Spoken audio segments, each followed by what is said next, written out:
My daughter-in-law is not family, so she's in the way. With those words echoing, the car drove off, leaving me behind. Lost in unfamiliar mountains, on unknown terrain, I felt utterly bewildered, and Mason's funeral is about to start. A few days earlier, upon hearing the grave news about Mason, my husband and I rushed to his family's home. Everyone had been prepared for Mason's passing, since he had been in the hospital for some time. Rather than a sense of sorrow, it felt more like relief that Mason was finally free from pain. However, the funeral preparations were quite a challenge.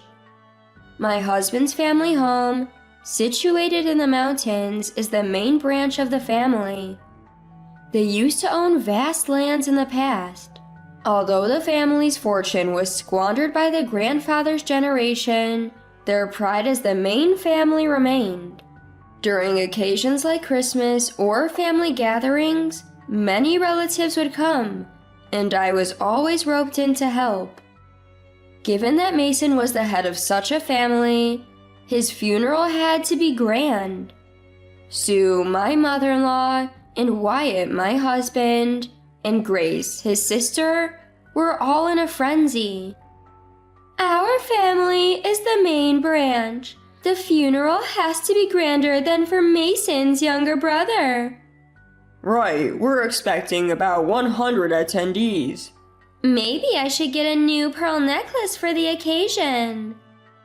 While everyone voiced their own opinions, I, the daughter-in-law, was left to handle all the preparations. Austin, ensure you discuss everything properly with the funeral home. You know it best. Please make sure to choose the best altar and coffin. The catering after the viewing should be from that fancy restaurant. Their steak is delicious. Truth be told, due to family circumstances, I had worked at a funeral home before getting married. This seemed to be another reason the in-laws looked down upon me. I certainly know the ins and outs of funeral preparations, so I don't mind handling them. But it's frustrating that they push all the planning and communication with their relatives onto me, yet never miss an opportunity to voice their opinions. It's the worst. Upgrading the altar will cost an additional $1,200, and the coffin is $400 more. Is that okay? It's the daughter-in-law's duty to manage such things. Typically, the deceased's favorite dishes are served during the viewing. If the dishes look cheap, it'll be embarrassing. Just do as you're told. With the gifts from all the attendees, we'll manage. Reluctantly, I went ahead with the preparations to ensure a grand funeral to their satisfaction. Then came the day of the funeral. 4 of us got into the car my husband was driving from the in-laws' house. However, as we approached the mountain path, the car suddenly halted. Look, those wild lilies over there were Dad's favorites. Austin, could you pick some for us? Huh? Where exactly? Right there in the woods. Quickly go grab some. Though I couldn't see the flowers from inside the car, I thought I might spot them up close, so I stepped out. Just then, Mason had everything thought out and arranged for us. No sooner had Sue spoken than the car sped off. I stood there completely taken aback, watching it disappear. My name's Austin and I'm 42. In reality, due to personal reasons, I had dropped out of school and worked at a funeral home until I got married. I didn't dislike the job, but the erratic hours and scarce days off wore me out. It was around that time I met Wyatt, introduced by a friend. Wyatt was 6 years older than me and seemed very dependable. He told me it was okay if I wanted to quit my job, and that led us to get married. In hindsight, it might have been a way for me to escape my situation, Nevertheless, we've been married for 20 years now. Although we haven't had children, I believe we've managed fairly well with my kind-hearted husband. Well, except for the dealings with his family. His family was all about pride, being the main branch and showing off. Whenever there was a family gathering or a Christmas, they'd go all out with a feast to welcome the relatives. And all of that preparation fell on my shoulders. Neither Sue nor Grace, who lives with them, would lift a finger to help. They'd just sit and critique. I told my husband multiple times I didn't want to visit them. At our home he helps with chores, but at his family's he feels free of responsibilities, so he never refuses to go. On top of that, he'd act all macho only when we're at his family's place, like he's whipped. However, every time we returned home, he'd apologize profusely and try to make it up to me. Eventually, for the sake of our marriage, I decided to endure these visits, but only twice a year. But I never expected they'd dump the entire preparation for Mason's funeral on me. Look, Austin, you've got to handle all of Dad's funeral. What are you saying? I can help, but it's not all on me. Why not? You worked at a funeral home, right? You know everything about it. We have no clue about funerals. Please handle it. I reluctantly agreed, but that's when the nightmare began. The funeral home the hospital recommended has a bad reputation. Austin, can you find a better one? That funeral venue looked old, didn't it? Change it to a nicer one. White chrysanthemums are so gloomy. Pick something more vibrant. Every decision I made with the funeral director was criticized, forcing me to redo the arrangements repeatedly. In between, I had to contact all the relatives, arrange taxis for the elderly, and handle the return gifts. There was an endless list of tasks.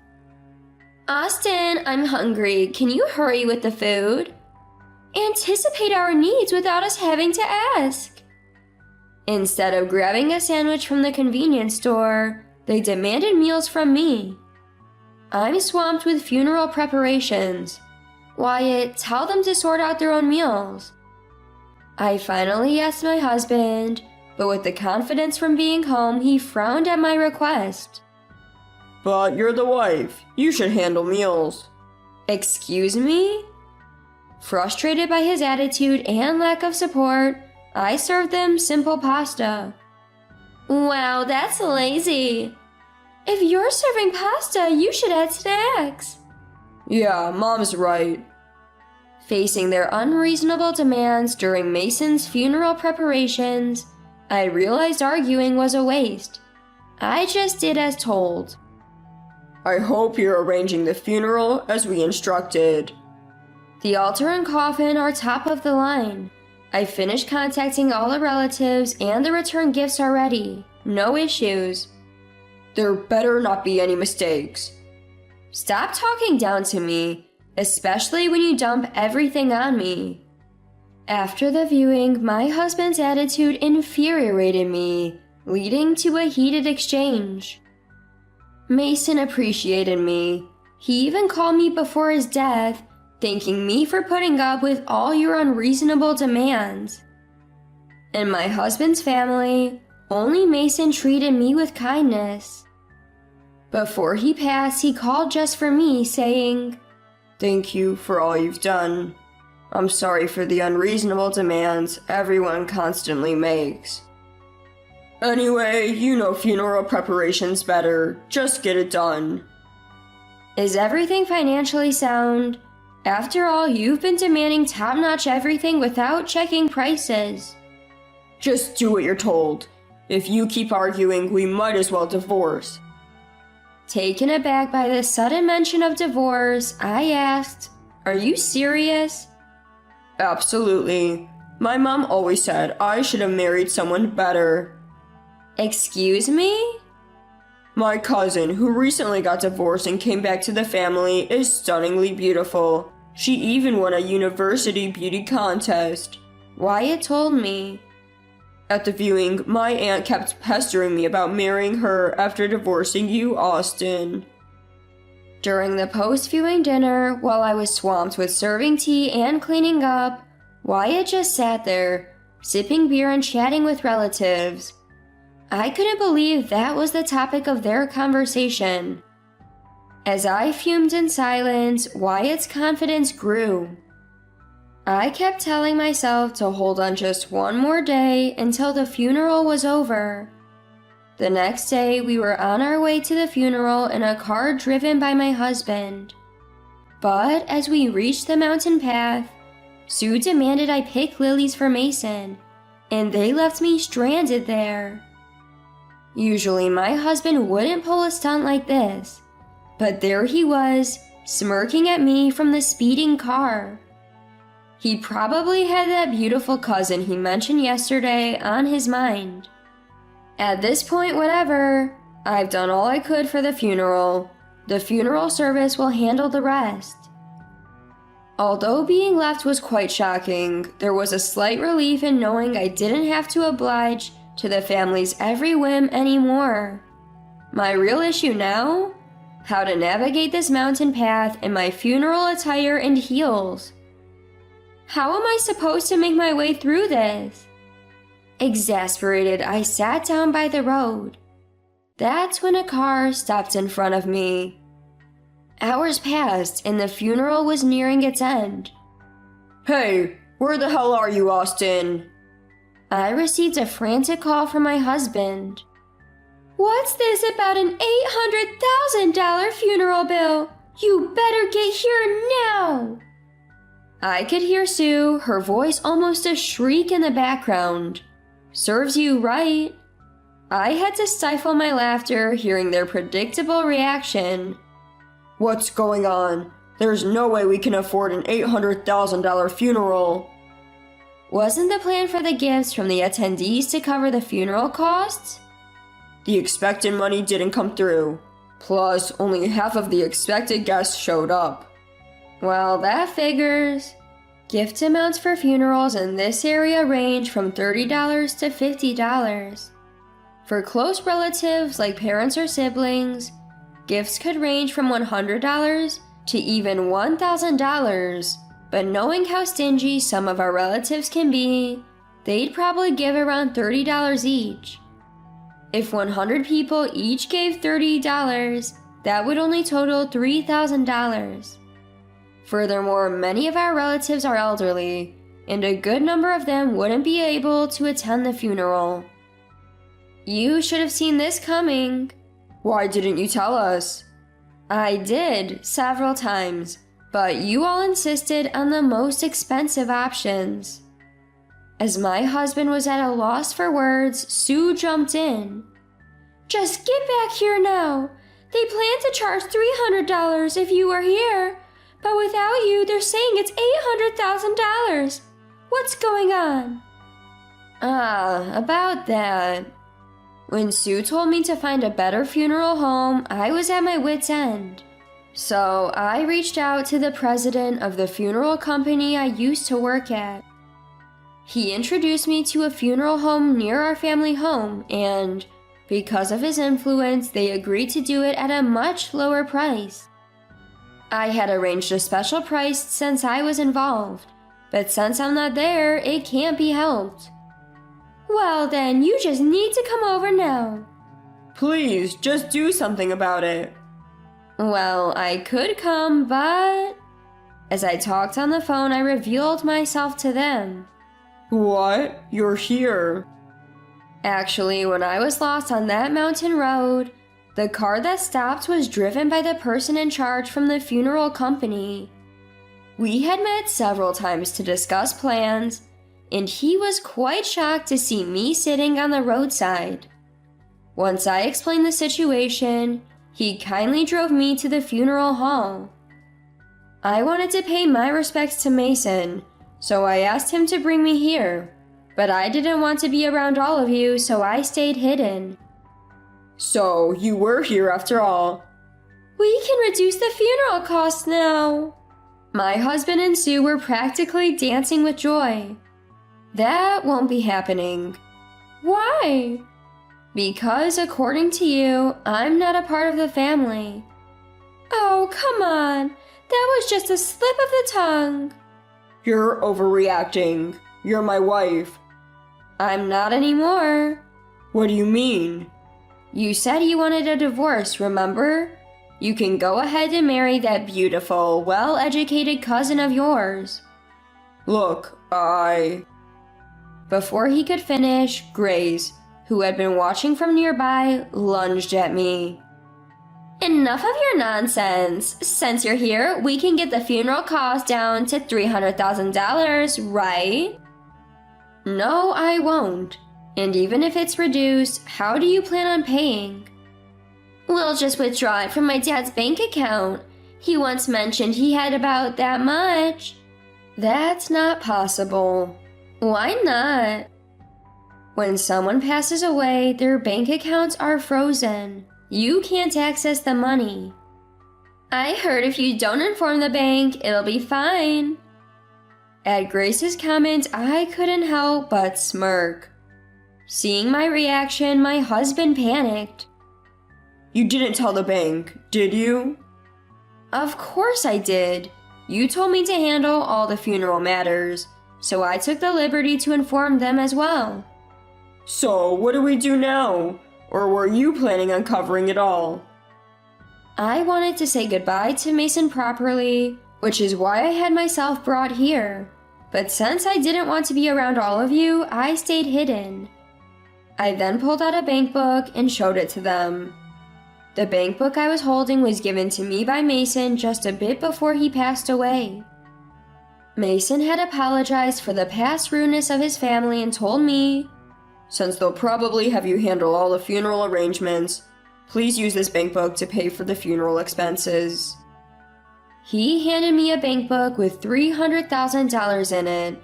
That's why I had consulted with the funeral director to ensure the costs would be kept within $300,000. But surely you can't withdraw that money, they argued.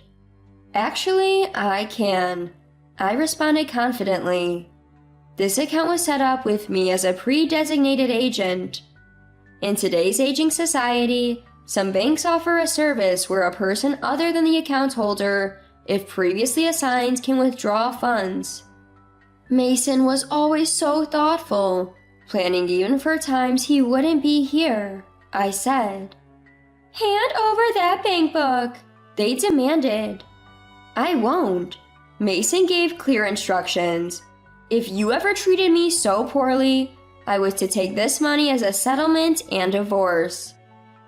Mason once shared with me, you know, I married into the family just like you, Austin. I truly understand how you feel. He was brought into Sue's home, who was an only daughter, in order to keep the family legacy. Although the previous generation had squandered most of the family wealth, leaving only the house they lived in, Sue and the relatives would often look down on him and say, "You, as the son-in-law, should just stay quiet." That's why Mason always cared for me. When he gave me the bank book, even knowing he didn't have much time left, he was more concerned about my well-being than his own.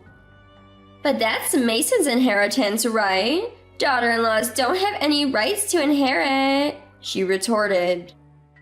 Don't worry, he had left a will with a lawyer and he told me it's clearly stated in there, I responded. The trio, unaware of my conversations with Mason, were stunned to learn about the existence of a will. Well, the funeral is done, so I'll take my leave. Just a heads up, Sue apparently spent most of Mason's savings. There's hardly anything left. What? Seeing my husband on the verge of collapsing, I decided to twist the knife a bit further. You know, I'm going to divorce you and sue for compensation in the divorce court for the way your family has treated me. If you refuse the divorce, be prepared. I'm willing to go to court. As I turned on my heel to leave, the voices of the three of them echoed behind me, calling out in desperation. Don't say that. Austin, please wait. Austin, I'm so sorry. Please come back. Please don't leave. I retorted, no way. Even if it comes down to $300,000, how are you going to pay it? To cover the $800,000 funeral cost, the family had to sell their home, their sole inheritance. But since it was located in a remote countryside, they struggled to find a buyer. When they finally managed to sell it, the proceeds barely covered their debts, leaving them with nothing. With nowhere left to go, Sue and Grace, having lost their home, reluctantly moved in with my husband. However, living in a cramped 2-bedroom apartment, he complained constantly, and my husband even emailed me about the daily struggles. After receiving dozens of emails from him begging, "Let's start over," I reached out to my trusted attorney and ensured there would be no further contact. I finally freed myself from the burdensome in-laws and my spineless husband, who was constantly swayed by Sue and Grace. Now I'm genuinely happy. Reconnecting with the funeral home's president during Mason's funeral arrangements led him to offer me a position, saying, "Would you like to come back?" I began working there again. Having been on the sending side during Mason's funeral, I believe I now understand the feelings of the grieving family better than in my younger, more passionate days. I'm hopeful that I can now offer funeral services that genuinely support and empathize with the bereaved families.